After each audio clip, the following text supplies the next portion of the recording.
নমস্কাৰ সকলোকে পোনপ্ৰথমে সুপ্ৰভাত জনাইছোঁ। আজি আমাৰ বাবে এক গৌৰৱৰ ক্ষণ বুলি ক'ব লাগিব, কাৰণ চাওঁতে আমি 5টা বছৰ অতিক্ৰম কৰি 6ম বৰ্ষত ভৰি দিছোঁ এনি ভাৰত 24। যিটো ইতিমধ্যে আমাৰ ৰাতিপুৱাৰ ভাগৰে পৰা দিনজোৰা কাৰ্যসূচীৰে বিভিন্ন অনুষ্ঠান আছে আৰু প্ৰথম কাৰ্যসূচী আমি পতাকা উত্তোলনেৰে আৰম্ভ কৰিছোঁ আৰু ইতিমধ্যে পতাকা উত্তোলন শেষ সমাপ্ত হৈছে। যিহেতু এতিয়া বৰ্তমান সকলো ইয়াতে উপস্থিত হৈছে, আমি অকণমান কথা পাতিবলৈ চেষ্টা কৰিম। যিহেতু এইবাৰ আমাৰ চাওঁতে আমি 5টা বছৰ অতিক্ৰম কৰিছোঁ, এতিয়া 6ম বৰ্ষত ভৰি দিছোঁ। কি ক'বা আজিৰ এই অনুষ্ঠানৰ বাবে? অতি আনন্দ আৰু গৌৰৱৰ বিষয়। এটা সংবাদ মাধ্যমে মূৰ দাঙি থিয় হৈ উঠাটো এটা বৰ আজিৰ যুগত বৰ কঠোৰ কাম তাৰমানে। আৰু তাৰ মাজত সংবাদ মাধ্যমৰ মাজত নিজৰ মাজতে হিংসা থাকে, খিয়াল থাকে, প্ৰতিদ্বন্দ্বী থাকে। গতিকে তাৰ মাজত সত্য আৰু শুদ্ধ বাতৰি পৰিৱেশন কৰি পাঠক সমাজৰ শ্ৰোতাদৰ্শকৰ হিয়াৰ আমঠু হ'বৰ কাৰণে প্ৰতিজন ব্যক্তিয়ে এটা চেনেলৰ যথেষ্ট কষ্ট স্বীকাৰ কৰিব লাগে।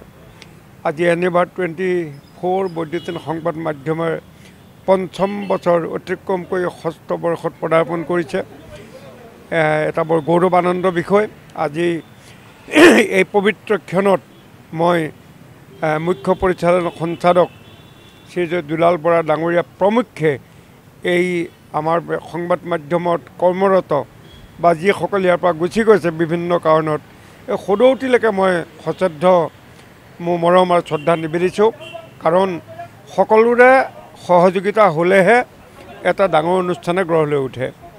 গতিকে মই অতি আনন্দিত হৈছোঁ। মই মুখ্য উপদেষ্টা হিচাপে আজিৰ যিটো দিনটোৰ এটা বৰ দীঘলীয়া কাৰ্যক্ৰম, বৰ্ণাঢ্য কাৰ্যসূচী আছে, সাংস্কৃতিক কাৰ্যসূচী আছে, এটা গুৰুত্বপূৰ্ণ বিষয়ৰ ওপৰত এখন আলোচনা সভা আছে, যালৈ অসম সাহিত্য সভাৰ সন্মানীয় প্ৰাক্তন সভাপতি পদ্মশ্ৰী সন্মানেৰে বিভূষিত ডক্টৰ সূৰ্যকান্ত হাজৰিকা ডাঙৰীয়াক আমি আমন্ত্ৰণ জনাইছোঁ। অসম সাহিত্য সভাৰ প্ৰাক্তন প্ৰধান সম্পাদক ডক্টৰ জগদীশ পাটগী ডাঙৰীয়াক আমন্ত্ৰণ জনাইছোঁ। গতিকে বিভিন্ন কাৰ্যসূচী, পিছবেলা থিয় নাম কাৰ্যসূচী আছে, বিভিন্ন গীতমাত আছে, ইত্যাদি। গতিকে এই পবিত্ৰ ক্ষণত পুনৰবাৰ মই আমাৰ বিশেষকৈ পাঠক সমাজ, শ্ৰোতাদৰ্শকবৃন্দ আৰু আমাৰ এনি ভাৰত 24 যিসকলে আমাক চাই এই শ্ৰোতাদৰ্শকসকললৈ শুভেচ্ছা জ্ঞাপন কৰিছোঁ। আৰু বিশেষকৈ সাংবাদিকসকল আৰু কৰ্মৰত বিভিন্ন কৰ্মচাৰীসকল, এই সকলোৰে যথেষ্ট কষ্ট স্বীকাৰ কৰিছে, যাৰ কাৰণে পৰ্টেল চেনেলৰ পৰা আহি আজি আমি মূৰ দাঙি অসমৰ এটা জনপ্ৰিয় চেনেল হিচাপে আমি আজি নিজক চিনাকি দিবলৈ সক্ষম হৈছোঁ। এই চেগতে পুনৰবাৰ আপোনালোক সকলোলৈকে আমি ধন্যবাদ আৰু কৃতজ্ঞতা জ্ঞাপন কৰিছোঁ। ধন্যবাদ। যিহেতু আজি এই গৌৰৱৰ ক্ষণত আমি আপোনাৰ ওচৰলৈকে আহিছোঁ, কি ক'বা? আজি আমাৰ দিনজোৰা কাৰ্যসূচী আৰু খুব সুন্দৰকৈ আমি আয়োজন কৰিছোঁ। আমাৰ বহু কষ্ট ত্যাগৰ অৰ্থে আজি আমি 5 বছৰ অতিক্ৰম কৰি 6ম বৰ্ষত ভৰি দিছোঁ। কি ক'বা? প্ৰতিযোগিতাৰ যুগত নিজক প্ৰতিষ্ঠা কৰা বা এটা অনুষ্ঠানক প্ৰতিষ্ঠা কৰা, সমাজৰ আগশাৰীত প্ৰতিষ্ঠা কৰা এটা খুব চেলেঞ্জিং টাস্ক। আৰু এই ক্ষেত্ৰত এনি ভাৰতে বহুত ঘাত প্ৰতিঘাত নেওচি ছাকচেছফুলি মানে অতি সুন্দৰভাৱে আজি 5ম বছৰ অতিক্ৰম কৰাত মই অতি আনন্দিত, গৌৰৱান্বিত। আৰু মই এই চেনেলৰ সদায় শুভাকাংক্ষী হিচাপে আছোঁ আৰু দেখিছোঁ যে তেওঁলোকে তেওঁলোকৰ কৰ্তব্যৰ প্ৰতি কেতিয়াও অনীহা বা পিছ পৰি অহা নাই। তেওঁলোকে আগবাঢ়ি সমাজৰ সেৱা কৰিবৰ কাৰণেই ব্ৰতী হৈছে। আৰু এই হেঁপাহতে মই এনি ভাৰতৰ সমূহ কৰ্মীবৃন্দক, যিসকলৰ ডেডিকেশ্যনৰ কাৰণে আজি এই চেনেলটোৱে এই 5 বছৰ অতি সফলতাৰে সম্পূৰ্ণ কৰিবলৈ পাৰিলে তেওঁলোকৰ সকলোলৈ অভিনন্দন জ্ঞাপন কৰিছোঁ। আপোনালোকলৈও অভিনন্দন জ্ঞাপন কৰিছোঁ। বিশেষকৈ পৰিচালন সঞ্চালক শ্ৰী দুলাল বৰাদেৱৰ যি কষ্ট এই চেনেলটো গঢ়ি তোলাত, তেখেতক এই সুযোগতে মই ধন্যবাদ জ্ঞাপন কৰিছোঁ আৰু আশা কৰিছোঁ তেখেতে অনাগত দিনবিলাকত এনেদৰেই আমাৰ চেনেলটোক, মৰমৰ চেনেলটোক যাতে আগুৱাই লৈ যায়। ধন্যবাদ। যিহেতু আমাৰ মুখ্য পৰিচালন সঞ্চালক আছে, আমি ছাৰৰ সৈতে কথা পাতিবলৈ চেষ্টা কৰিম। ছাৰ, আমাৰ আচলতে আমি যি সদায় বাতৰি সংগ্ৰহ কৰোঁ বা আজি আমি গোটেই কষ্ট নেওচি আজি আমি এই উপনীত হৈছোঁ 5ম বৰ্ষ অতিক্ৰম কৰি 6ম বৰ্ষত, কি ক'ব আজিৰ অনুষ্ঠানত?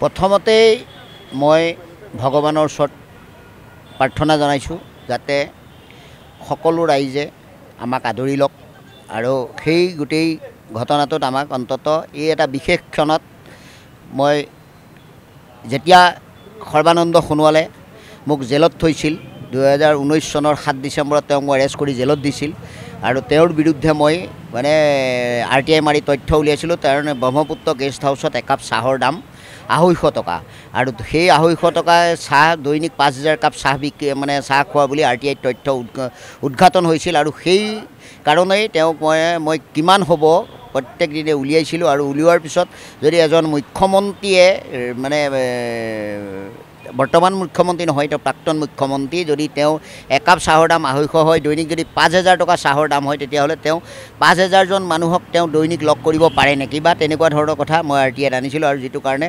সৰ্বানন্দ সোণোৱাল বাহিনীয়ে মোক জেলত দিছিল। আৰু যি সময়ত অসমৰ বহুত সংবাদ মাধ্যম আছিল, আজিৰ তাৰিখত অসমত যদি সংবাদ মাধ্যম কোৱা যায় তেতিয়াহ'লে তেওঁলোকে চৰকাৰৰ পক্ষত কাম কৰি যায়।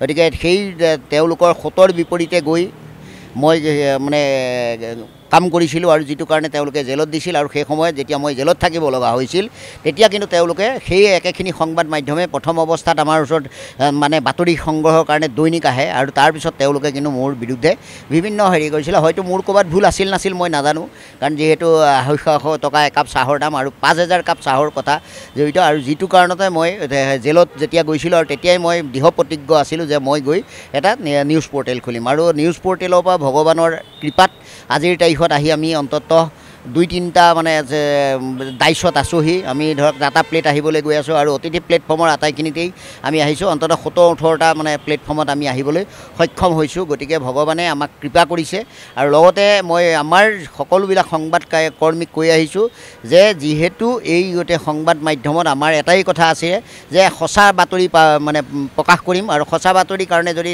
আমি কোনোবাই ডিফৰ্মেশ্যন কেছ দিব, যদি সংবাদ মাধ্যম এটাৰ বিপক্ষে ডিফৰ্মেশ্যন কেছ নহয় তেতিয়াহ'লে সংবাদ মাধ্যমে সঁচা বাতৰি পাব্লিছ কৰাত আমাৰ কোনো দ্বিধাবোধ কৰিবলগীয়া নাই আৰু তাৰ উত্তৰ আমি আদালতত দিম যদি সংবাদ মাধ্যমৰ আমাৰ বিৰুদ্ধে হয়। আৰু সেই তেনেকৈ আমি ধৰক আজি তাৰিখলৈকে ভগৱানৰ কৃপাত এইখিনি পাইছোঁ আৰু ভৱিষ্যতেও আমি চেষ্টা কৰিম, 6ষ্ঠ বছৰতো যাতে চেষ্টা কৰিম আমি পূৰ্বৰ দৰে মানে কোনো স্থিতিবিহীনভাৱে মানে আমি আপোচবিহীনভাৱে সেই কথাটো আমি আগবঢ়াই নিম। গতিকে আপোচবিহীনভাৱে আমি নিউজ পাব্লিছ কৰিবলৈ মই আজি আকৌ আমাৰ যিসকল সংবাদকৰ্মী আছে সকলো আইনী ভাৰতৰ সকলো পৰিয়ালক কৈছোঁ যে আপোচ নকৰাকৈ আপোচবিহীনভাৱে নিউজ পাব্লিছ কৰক। আৰু তাৰ কাৰণে যদি আমি মানে কোনোবা মানে ঘোষখোৰ বিষয়াই হওক বা ক'ৰবাত কৰাপশ্যন কৰি থকা মানে মানুহেই হওক, তেওঁলোকে যদি আমাৰ ওপৰত মানে ডিফৰ্মেশ্যন কেছ দিয়ে আমি তাত আদালতত তাৰ উত্তৰ দিবলৈ আমি আগবাঢ়ি যাম। ধন্যবাদ। জয় অসম, এনিভাৰ্ট 24।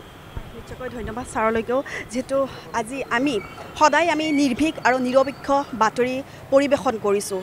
বহু বাধা বিঘিনি আহিছে, বহুত ৰ'দ বৰষুণ নেওচি আমি সংবাদ মাধ্যমৰ যিসকল সতীৰ্থ আছে সকলোৱে আমি কাম কৰি আছোঁ আৰু সকলোৰে আশীৰ্বাদত আৰু সকলো আচলতে যিসকল দৰ্শক আছে সেই সকলো দৰ্শকৰ আচলতে তেওঁলোকৰ কৃপাত বা তেওঁলোকৰ আশীৰ্বাদত আমি আজি 5ম বৰ্ষ অতিক্ৰম কৰি 6ষ্ঠ বৰ্ষত ভৰি দিছোঁ।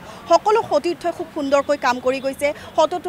প্ৰতিটো সতীৰ্থই আমাক সদায় সহযোগ কৰি আছে। যিহেতু মুখ্য পৰিচালন সঞ্চালক দুলাল বৰা ছাৰো আমাক সদায় নিৰপেক্ষ বাতৰি কৰাৰ বাবে তেওঁ আমাক কৈ থাকে আৰু তেওঁৰ কথাতে আমি সেই অনুসৰি আমি চলি আছোঁ আৰু তেনেকৈ আমি কাম কৰি আছোঁ। যিহেতু আজি দিনজোৰা কাৰ্যসূচী আৰু দিনজোৰা কাৰ্যসূচীৰ প্ৰথমটো কাৰ্যসূচী ইতিমধ্যে সমাপ্ত হৈছে আৰু এতিয়া স্মৃতি তৰ্পণ আছে। আমি প্ৰতিটো সময়ত আজিৰ দিনটোৰ সকলো কথা আমি আপোনালোকৰ আগলৈকে দাঙি ধৰিবলৈ চেষ্টা কৰিম।